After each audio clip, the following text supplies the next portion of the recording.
French President Emmanuel Macron has appointed a new Prime Minister. Michel Barnier was the EU's negotiator during the UK's withdrawal from the bloc, and he was dubbed a bullshitter by Dominic Cummings. Barnier is a member of the Republicans, that's the political party representing the traditional right. It finished a distant fourth in France's July snap election, losing a third of its seats. Somehow, he's Prime Minister. Now, this staunch Europhile has enjoyed a decades-long career, though he hasn't had a seat in the French Parliament for over 30 years. He's twice been a European Commissioner and has held several top cabinet jobs in France. At 73 years old, he'll be the oldest Prime Minister since the founding of the French Fifth Republic in 1958.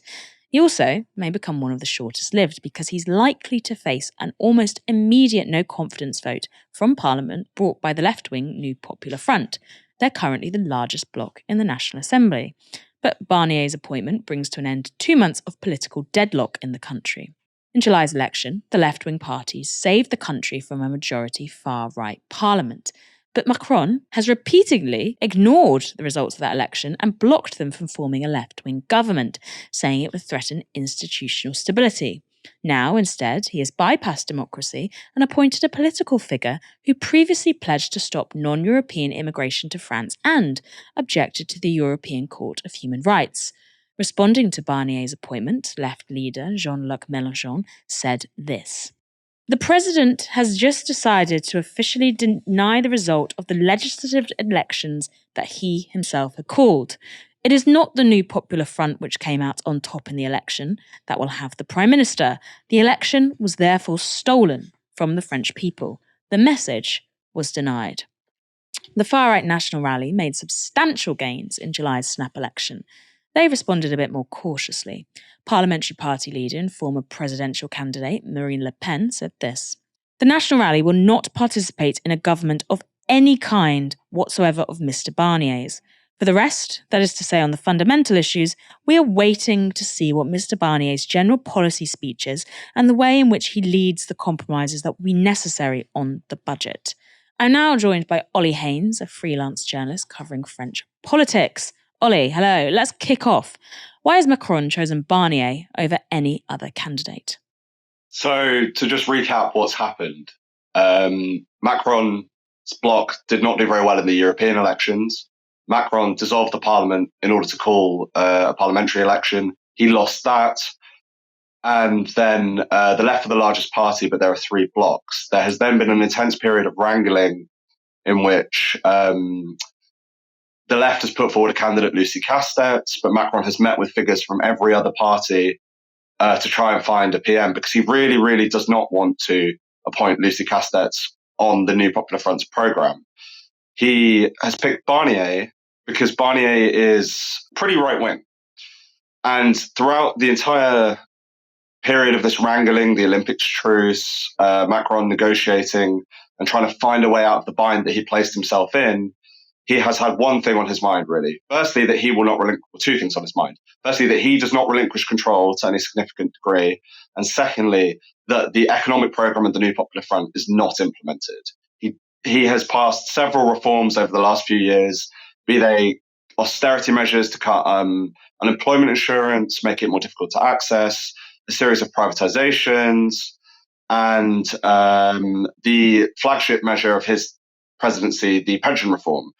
And the New Popular Front's programme, to begin with, would cancel all of this out. So he has to make sure that his economic policy programme that he's put forward over the last 7 years, 6 years, 7 years? 7 years. Last 7 years remains in place, basically. Is this a quiet coup? And if so, how are the French, a famously passive nation, responding? Maybe coup is slightly too strong, but those are the kinds of terms in which we should be talking. Fabien Roussel, the leader of the French Communist Party, said the other day, if this had been in Latin America, we'd be calling this a power grab or a putsch or a coup. The system allows him to do this because in the Fifth Republic, the power is concentrated enormously in the hands of the president. And so he has made a sort of show of pushing the constitution to its absolute limits. Whether or not this is technically illegal, it's not entirely clear. It probably is allowed within the constitution, but it is going against the letter of the spirit of the constitution rather than the letter. And this is a complete cancellation of democracy. Even if the New Popular Front were to face a no confidence motion, which they might, um, that should be allowed to go ahead. But instead, he's denying even the possibility of left wing government. Macron has said that this is about stability. But if he really cared about stability and wanted to allow a government to be able to govern, to pass laws, to pass budgets, he could instruct his troops not to vote for a no confidence motion against the left. But that's not what this is about. This is not about stability. This is about maintaining power and maintaining the economic interests of his coalition, the Bloc Bourgeois, the Bourgeois Bloc. How the French people will react? Well, there are protests planned for the 7th, which is in a couple of days' time, to try and make him named the PM. And I think a lot of French people are quite tired of having to go out to demand that their president stop sort of treating them with such contempt. But I think, after the holidays, people will have energy again. They will be willing to go back out. And there's a lot of pent-up frustration over that. Macron has proved very, very adept throughout his presidency at quashing and riding out protest movements because he's incredibly intransigent and he just does what he wants. His word is gospel. His decisions are what is being done, no matter what anyone else thinks. And it remains to be seen whether he could whether or not he could ride out another popular movement of the kind that we saw last year with the pension reforms and the riots against the killing of Niall Merzouk, or before that with the Gilets jaunes. The knives are slowly coming out for him. Edouard Philippe, a member of his coalition, has announced his run in 2027 to try and get ahead of things. There are more and more leaks coming out of the Elysee about people being incredibly dissatisfied. There are limited ways in which the French people can put pressure on. However, what the left are going to try and do is destitution, i.e. impeachment.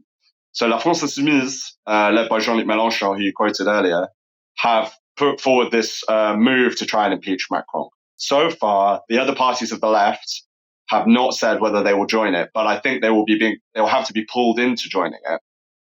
Because the National Rally have said that they will not immediately vote of no confidence the Barnier government if they agree with his proposals, which they probably will. There is a de facto alliance between Macronism and the far right. So the left's goal now is to try and clarify that, reveal that, and then break apart that alliance if possible by doing things like this impeachment measure so that the far right are then seen to be the ones propping up the Macron government. If all that happens, if the no confidence vote is called and, he is somehow impeached, what happens then? I think that means presidential election. The thing that's since he called the dissolution, we've all had to learn loads more about the French Constitution, and there are all of these arguments about how things work and what's going on. If the impeachment was successful, I'm fairly sure there would have to be an early election, although I might be wrong about that. But I think that's what would happen. I think this impeachment measure is likely to fail, and the far right will find an excuse for its failure. Partly it has to go through the Senate, which is largely controlled by the right, and there are many more Macronists and LR people in the Senate, so they can brush it away that way. But the point of these measures, I think, is not that they will succeed, because I think it's unlikely that they will, but is to set up a series of clarifications about where the alliances are in French politics. Basically, everyone is an anti-Macronist now, apart from the literal Macronists themselves. Everyone has to define themselves against Macron. Is Macron following the great tradition of individual French political figures who get a lot of power and forgetting that France is in fact a republic? Yes, yeah. Macron is absolutely a presidential monarch. He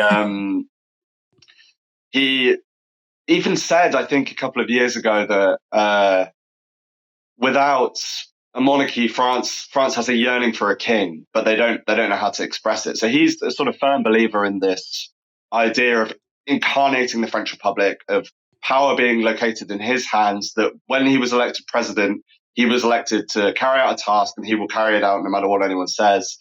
The term that gets thrown around is neo-Bonapartism, this idea that he's acting like Louis Bonaparte in his kind of emperor-like sort of demeanor.